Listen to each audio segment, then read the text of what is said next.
ముఖ్యంగా రెండు అంశాలు నిన్న రేవంత్ రెడ్డి గారు మాట్లాడిన దాంట్లో మనం చూడాల్సింది, ఒకటి నరేంద్ర మోడీ బీసీ కన్వర్టెడ్ అనేటువంటి మాట మాట్లాడాడు. 2001లో ప్రధానమంత్రి నరేంద్ర మోడీ అయ్యాడు. 2001 కంటే ముందు ఆయన ఏ ఒక్క చోట కూడా 2001లో గుజరాత్ ముఖ్యమంత్రిగా ప్రమాణ స్వీకారం చేసే కంటే ముందు ఆయన వార్డు మెంబర్గా గెలవలేదు, ఆయన సర్పంచ్గా గెలవలేదు, ఎంపీటీసో జెడ్పీటీసో ఎమ్మెల్యేనో ఎంపీనో ఏ ప్రత్యక్ష ఎన్నికల్లో పోటీ చేయలేదు, రాజ్యసభ సభ్యుడు కూడా కాదు, ఎమ్మెల్సీ కూడా కాదు, ఎక్కడ నామినేట్ చేయబడినటువంటి వ్యక్తి కూడా కాదు. కేవలం భారతీయ జనతా పార్టీకి ఆర్గనైజేషన్ జనరల్ సెక్రటరీగా తెర వెనక ఉండేటువంటి పదవి మాత్రమే నరేంద్ర మోడీ చేసింది. 2001లో ఆయన ముఖ్యమంత్రి అయ్యే నాటికే మోదీకి సంబంధించినటువంటి కులం అనేటువంటిది బీసీలుగా మారిపోయింది. మరి రేవంత్ రెడ్డి గారు కావాలని తెలంగాణలో బీసీ కులాల లెక్కింపు పైన, జనాభా లెక్కింపు పైన ప్రజల్లో తీవ్ర ఆందోళన ఉన్నది, బీసీలలో తీవ్రమైనటువంటి అనుమానాలు ఉన్నాయి. కులాల యొక్క సంఖ్య కావాలని లీక్ చేశారు. అధికారికంగా ఏ కులం ఎంత ఉన్నది, ఏ జిల్లాలో ఏ కులం ఎంత ఉన్నది, ఏ గ్రామంలో ఎంత ఉన్నదో ర్యాండమ్గా చెప్పలేనటువంటి పరిస్థితి. ఇప్పటికే ఆధార్ కార్డులకి జనాభా సంఖ్యకి చాలా పెద్ద ఎత్తున తేడా ఉందనేటువంటిది ఒక అనుమానం వచ్చేసింది. ప్రజల్లో ఆ క్లారిటీ ఉంది. ఓట్ల సంఖ్యకి దీనికి తేడా ఉందనేటువంటిది క్లారిటీ వచ్చింది.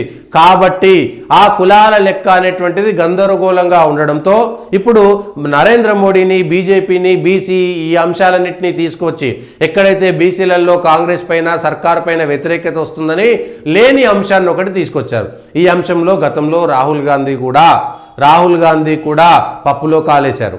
ఇప్పుడు రేవంత్ రెడ్డి గారు కూడా పప్పులో కాలేశారు. ఈ అంశాన్ని రెండు విధాలుగా మనం చెప్పుకుంటే, 1999లోనే గెజిట్ వచ్చింది. ఏది వీళ్ళకి సంబంధించి గాంచీ ముస్లిం తేలి, మోద్ గాంచీ ఇవన్నీ కూడా మాలీ కులం వీటన్నిటినీ 1999లో బీసీ కులాల్లో కలిపింది.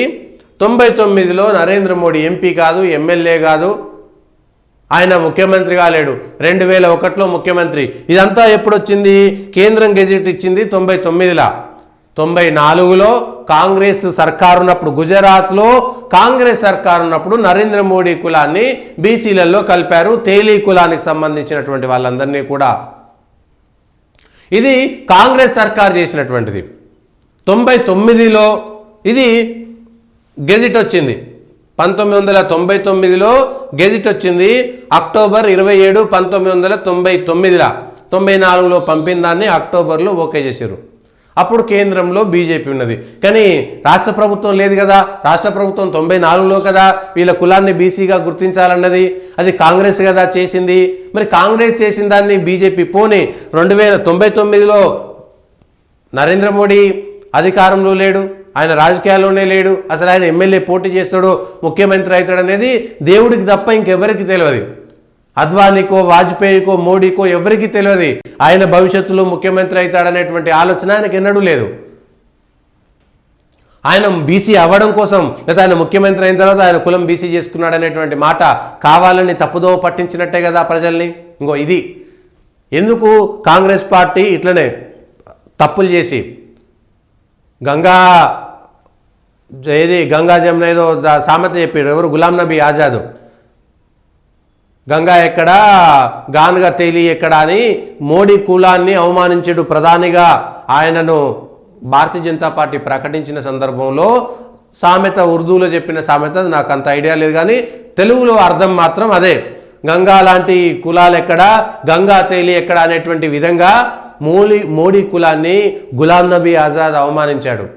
ఏం జరిగింది ఈ దేశంలో అనేటువంటిది ఒకసారి కాంగ్రెస్ పార్టీ అర్థం చేసుకోవాలి. ఇదే కాంగ్రెస్ పార్టీ సంబంధించినటువంటి మణిశంకర్ అయ్యర్ చాయ్వాలా 2013లో చివరిలో ఈ నరేంద్ర మోడీని ప్రధానమంత్రి అభ్యర్థిగా ప్రకటించిన తర్వాత యూపీఏకి సంబంధించి కాంగ్రెస్కు సంబంధించినటువంటి ఏఐసిసి మీటింగ్లో బయటికి వచ్చి మీడియాలో మణిశంకర్ అయ్యర్ మా సమావేశం దగ్గర, కాంగ్రెస్ సమావేశం దగ్గర నరేంద్ర మోడీకి ఛాయ్ బండి పెట్టిస్తా, ఎందుకంటే ఆయన గతంలో ఛాయ్వాలా కదా అని అవమానించింది కూడా ఇదే కాంగ్రెస్ పార్టీ.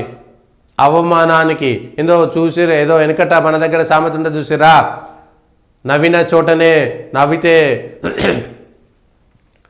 నాపలే పడతాయని, అట్లనే అయింది. ఎవరు నాపలు ఇప్పుడు ఇక్కడ? ఛాయ్ వాలా ప్రధానమంత్రి కాకూడదని హేళన చేసినటువంటి వ్యక్తి అదే నరేంద్ర మోడీ. ఇది ఉంటుంది చూసిరా, తన పైనకి విసిరేసినటువంటి రాళ్లతోటే ఆయన సౌధం నిర్మించుకున్నాడు అన్నట్టుగా, అంటే తన పైన వేసినటువంటి రాళ్లనే ఆయన మెట్లుగా నిర్మించుకొని ఒక్కొక్క మెట్టు పైకెక్కుతున్నాడు. 2001లో ఆయన ముఖ్యమంత్రి అయినప్పుడు కూడా 2002లో గుజరాత్లో జరిగినటువంటి అల్లర్లను బూచిగా చూపిస్తే ఆయన అసెంబ్లీని రద్దు చేసి ఎన్నికల్లోకి వెళ్తే బంపర్ మెజార్టీతో గుజరాత్ ప్రజలు గెలిపించారు. ఆ రోజు నుంచి ఈ రోజు దాకా అక్కడ కాంగ్రెస్ ఇప్పటిదాకా గెలవలేని పరిస్థితుల్లోకి వెళ్ళిపోయింది. 30 సంవత్సరాలుగా గుజరాత్లో భారతీయ జనతా పార్టీ అధికారంలో ఉన్నది, కాంగ్రెస్ చేసినటువంటి దానికి ఎందుకు కేవలం అక్కడ గుజరాత్ అల్లర్లు అనేటువంటి చూపిస్తారు కానీ దానికి కారణమైనటువంటి దాన్ని మాత్రం చూపించట్లేదు. ఇగో ఇది కాంగ్రెస్ చేసేటువంటి వ్యవహారం. మోడీ కులాన్ని తిట్టినటువంటి గులాం నబీ ఆజాద్ పరిస్థితి ఏమైందో ఇవాళ కాంగ్రెస్లో చూస్తున్నాం. మణిశంకర్ అయ్యర్ పరిస్థితి ఏమైందో, కాంగ్రెస్ పరిస్థితి ఏమైందో మనం చూస్తున్నాం. ఆయనకు సంబంధించినటువంటి గెజిట్ ఎక్కడ కూడా మోడీకి సంబంధం లేనటువంటి అంశం. ఆయన ముఖ్యమంత్రి కానైనప్పటికీ ఆయనకు సంబంధం లేదు. ఆయన కులాల పోనీ ఆయన బీసీ సంఘాల పేరు చెప్పుకొని ఏమైనా బీసీ ఉద్యమాలు చేసిండా, బీసీల పేరుతోటి ఏమైనా పనులు చేసిండా, లేకపోతే కులాల సంఘానికి సంబంధించి మా కులమే గొప్ప, మా కులం మాకు ఇట్లా ఉంటుండే. రేవంత్ రెడ్డి గారు గతంలో ఇంటర్వ్యూ ఇచ్చినట్టుగా మేము పోలీస్ పటేళ్ళం, మాల్ పటేళ్ళం, మా ఇంటి ముంగడ కూడా వస్తే చెప్పులు వేసుకొని నడవకపోయేది, మేము రెడ్లము, మా రెడ్లు ఉడికించేటువంటి బియ్యంతో ఇట్లా అవమానించినట్టుగా ఎక్కడ నరేంద్ర మోడీ మాట్లాడలేదే. నరేంద్ర మోడీ ఏ ఇతర కులాన్నో ఎవరినో అవమానించలేదే, ఎవరిని అవమానించలేదే. భారతదేశం యొక్క చరిత్రను మాత్రమే ఆయన ఘనంగా చెప్తున్నాడే, మన సంస్కృతి సాంప్రదాయాలనే ఘనంగా పాటిస్తున్నాడే. అట్లాంటి నరేంద్ర మోడీ పైన తెలంగాణలో వాళ్ళ ప్రజలు తెలియతక్కువలా, వాళ్ళకి తెలియదా? తెలంగాణలో ఉన్నటువంటి బీసీలు అంతా కలిసి అయ్యో మోడీని బీసీ అనుకుంటున్నారు కానీ ఏంటి ఇవాళ మోడీని ఏం తప్పు చేసేటువంటి ప్రయత్నం చేస్తారు? కాంగ్రెస్ పార్టీకి ఇది మళ్ళా బూమరాంగ్ అవుతుంది. గులాం నబీ ఆజాదో, మణిశంకర్ అయ్యరో, లేకపోతే మృత్యు బీహార్ అని సోనియా గాంధీ చేసినటువంటి వ్యాఖ్యలో ఏది గుజరాత్ అల్లర్ల తర్వాత ఎలక్షన్లకు ప్రచారానికి పోతే మృత్యు బీహారీ అన్నారు సోనియా గాంధీ. ఏమైంది ఇవాళ? గుజరాత్లో భారతీయ జనతా పార్టీని పెకిలించడానికి మీకు ఏమీ లేనటువంటి పరిస్థితి. 30 ఏళ్ళుగా అక్కడ బీజేపీ వరుసగా ఒక 2 తరాలకు అక్కడ బీజేపీ ప్రభుత్వం తప్ప ఇంకో ప్రభుత్వం తెలియనటువంటి పరిస్థితి. రాజకీయాలలో ఏది అవసరమో ఏది అవసరం లేదో, ఏది ఎక్కడ వాడాలో తెలియకుండా కాంగ్రెస్ పార్టీ నష్టపోతున్నది. కాంగ్రెస్ పార్టీ చుట్టూ ఉన్నటువంటి మేధావులంతా కూడా ఏమి చెప్తున్నారనేటువంటిది ఆ పార్టీ నాయకులు చెప్పాలి. ఈ మన రేవంత్ రెడ్డి గారు చేసినటువంటి వ్యాఖ్యలు ఖచ్చితంగా కాంగ్రెస్ పార్టీకి ఇబ్బంది పెట్టేటువంటివే. ఇది ఖచ్చితంగా ఇబ్బంది పెట్టేటువంటివే. ఈ విషయాలను కూడా స్పష్టంగా అర్థం చేసుకోవాలి. ఆయన కన్వర్టెడ్ బీసీ కాదు, అదే కన్వర్టెడ్ బీసీ. మరి మీరు బీసీల కోసం గొప్పగా చేసేవాళ్ళు త్యాగాలు చేసి బీసీలకు ఇవ్వచ్చు కదా ముఖ్యమంత్రి. మరి మీరు ఇచ్చేటువంటి మంత్రివర్గాల్లో బీసీలకు ఎందుకు 50% ఇవ్వలేదు? నామినేటెడ్ పోస్టులో ఎందుకు 50% ఇవ్వలేదు? పార్టీ పోస్టులో ఎందుకు 50% ఇవ్వలేదు? ఏఐసీసీ అధ్యక్షుడిగా ఎందుకు బీసీలకు ఇవ్వలేదు? ఎందుకు ప్రధాన ప్రతిపక్ష నాయకుడు హోదాని బీసీకి ఎందుకు ఇవ్వలేదు? రాహుల్ గాంధీ ఎందుకు తీసుకున్నాడు? మరి బీసీకి ఎందుకు ఇవ్వలేదు? ఇగో ఇది మీ చిత్తశుద్ధి. ఎన్ని రాష్ట్రాల్లో ఇవాళ బీసీలు ఉన్నారు? ఇవాళ ముఖ్యమంత్రులుగా ఎంతమంది బీసీలను ముఖ్యమంత్రిగా చేశారు? ఉమ్మడి ఆంధ్రప్రదేశ్లోనో, హైదరాబాద్ రాష్ట్రమో, ఆంధ్ర రాష్ట్రమో ఎక్కడ కూడా ఒక బీసీని ఇప్పటిదాకా కాంగ్రెస్ ఎందుకు ముఖ్యమంత్రి చేయలేకపోయింది? మీరు గొప్ప బీసీలు కదా, మోడీ కన్వర్టెడ్ బీసీ అంటున్నారు కదా, మీరు బీసీలకు చేసింది ఏంది? కాంగ్రెస్ పార్టీ బీసీలకి చేసింది ఏంటి?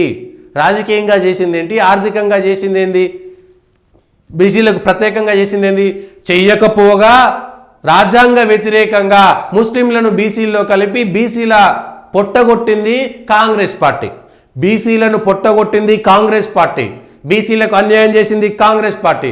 రాజకీయంగా, ఆర్థికంగా, చదువుల పరంగా ప్రతి చోట బీసీలకు రావాల్సినటువంటి హక్కులని ముస్లింలను రాజకీయాల కోసం, ఓటు బ్యాంకు రాజకీయాల కోసం ముస్లింలను బీసీలలో కలిపి బీసీల పొట్టగొట్టింది కాంగ్రెస్ పార్టీ. దాన్ని మళ్ళీ కంటిన్యూ చేసింది టీఆర్ఎస్ పార్టీ. బీసీల ద్రోహులు ఎవరైనా ఉన్నారంటే అది కాంగ్రెస్ పార్టీయే. కాంగ్రెస్ పార్టీ నాయకులు ఆలోచన చేసుకోవాలి. మీరు ఏదైతే పనికిరాని మాటలు మాట్లాడతారో అది మీ వైపుకి వేలు చూపెడుతున్నది అనేటువంటి విషయాన్ని మర్చిపోయి ఇష్టం ఉన్నట్టుగా మాట్లాడడం వల్ల దేశంలో 3 సార్లు అధికారం కోల్పోయినటువంటి పార్టీ కాంగ్రెస్ పార్టీ. దేశంలో మళ్ళీ అధికారంలోకి వస్తుందా రాదా అనేటువంటి పార్టీ. వరుసగా ఒక్కొక్క రాష్ట్రంలో వెళ్ళిపోయింది. ఇందిరాగాంధీ ఉన్నప్పుడు 21 రాష్ట్రాలలో కాంగ్రెస్ పార్టీ అధికారం పెత్తనం చెలాయిస్తే ఇవాళ భారతీయ జనతా పార్టీ దేశంలో 21 రాష్ట్రాల్లో అధికారంలో ఉన్నది. 15 రాష్ట్రాల్లో సొంతంగా 6 రాష్ట్రాల్లో ఎన్డీఏ పరంగా ఇవాళ భారతీయ జనతా పార్టీ అధికారంలో దేశవ్యాప్తంగా. ఇది కదా చెప్పుకోవాల్సినటువంటి విషయము. ఇది రేవంత్ రెడ్డి గారు చేసినటువంటి ఒక వ్యాఖ్య. రెండవది, దామాషాలో వారికి దక్కేది వార్డు మెంబరే. ఏది కేసీఆర్ అంటూ కేసీఆర్కి సంబంధించినటువంటి కుటుంబాన్ని అన్నాడా, కులాన్ని అన్నాడా? విషయం స్పష్టంగా చెప్పాలి. కులాల మీద రాక్షసంగా మాట్లాడేటువంటి విధానం ఎట్లా కరెక్ట్ అవుతుంది?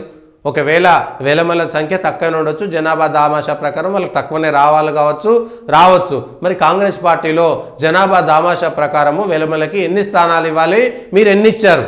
రాజకీయంగా ఎమ్మెల్యే సీట్లు, ఎంపీ సీట్లు, ఎమ్మెల్సీ సీట్లు, మిగిలిన నామినేటెడ్ పోస్టులు, పార్టీ పోస్టులు వెలమలకి ఎన్ని ఇచ్చారు? ఇవాళ కాంగ్రెస్ పార్టీలో ఎంతమంది వెలమలు ఉన్నారు? మరి ఎందుకు ఒక వెలమ మంత్రిని మీ మంత్రివర్గంలో పెట్టుకున్నారు? వాళ్ళది వార్డు మెంబర్ స్థాయి కదా. మరి మీ దాంట్లో జూపల్లి కృష్ణారావుని ఎందుకు మంత్రివర్గంలో పెట్టుకున్నారు? మీరు ఎందుకు మరి అక్కడ ఏది ఎమ్మెల్యేలు ఇచ్చిరు? మంచిర్యాల ఎమ్మెల్యే, లేకపోతే పెద్దపల్లి ఎమ్మెల్యే, అందరిని ఎందుకు వెలమల్ని పెట్టుకున్నారు? ఇవాళ మీ పార్టీలో ఎంతమంది వెలమ నాయకులు ఉన్నారు? ఇవాళ ఎన్ని నామినేటెడ్ పోస్టులు ఉన్నాయి? ఎన్ని ఇవాళ బాన్స్వాడ ఎమ్మెల్యే కూడా అదే కదా. ఎందుకు ఇవాళ మీరు ఆ విషయంలో మాట్లాడుతున్నారు? ఇక్కడ మాట్లాడాల్సినటువంటి ఏంటి? జనాభా దామాషా ప్రకారం వాళ్ళది వార్డు మెంబర్ అయితే రాష్ట్రంలో కాంగ్రెస్ పార్టీ ఈసారి అయిపోయింది కదా, వచ్చే ఎన్నికల నాటికి కేవలం వార్డు మెంబర్లు తప్ప కేసీఆర్ సామాజిక వర్గానికి ఆ పైన ఒక్క సీటు కూడా ఇవ్వరని కాంగ్రెస్ పార్టీ చెప్పగలుగుతుందా? ఈ విషయాలపైన స్పష్టమైనటువంటి అవగాహన లేకుండా, ఎందుకంటే పెద్దపల్లి ఎమ్మెల్యే, మంచిర్యాల ఎమ్మెల్యే, ఆయన మదన్ మోహన్ రావు అక్కడొక ఎమ్మెల్యే, లేకపోతే జూపల్లి కృష్ణారావు, అందరు కాంగ్రెస్లో ఉన్నారు కదా ఎమ్మెల్యేలు. ఇంకా నాకు తెలియకుండా ఎంతమంది ఉన్నారు? తెలిసిన పేర్లు చెప్తున్నా వరుసగా. మంత్రి ఉన్నాడు కదా. మరి కేసీఆర్ను వాళ్ళ కులం పార్టీ అని చెప్పుకున్నటువంటి మీరు ఆ కులానికి ఎందుకు ఇక్కడ ఇచ్చిర్రు? మరి జనాభా దామాషా ప్రకారమే ఇవ్వాలనుకుంటే మీరు ఆ చోట్ల అన్నిట్లలో బీసీలకు ఇవ్వాలి కదా. ఏ నియోజకవర్గంలో బీసీల సంఖ్య ఎక్కువ ఉందో బయట పెట్టండి. మీరు ఇవాళ నియోజకవర్గాల వారీగా కులాల లెక్కలను పెట్టండి. ఏ నియోజకవర్గంలో ఎంతమంది ఏ కులం వాళ్ళు ఉన్నారో ఆ కులం వాళ్ళకే టికెట్లు ఇవ్వండి. ఇవాళ కొడంగల్లో రెడ్డిలు ఎక్కువ ఉన్నారా, లేకపోతే బీసీలు ఎక్కువ ఉన్నారా? కొడంగల్లో బీసీ ఎమ్మెల్యే కావాలన్నా, రెడ్డి ఎమ్మెల్యే కావాలన్నా లెక్క పెడితే తెలుస్తుంది. ఏ నియోజకవర్గంలో బీసీలు ఎక్కువ ఉన్నారా, ఎవరు ఎక్కువ ఉన్నారో తెలుస్తుంది.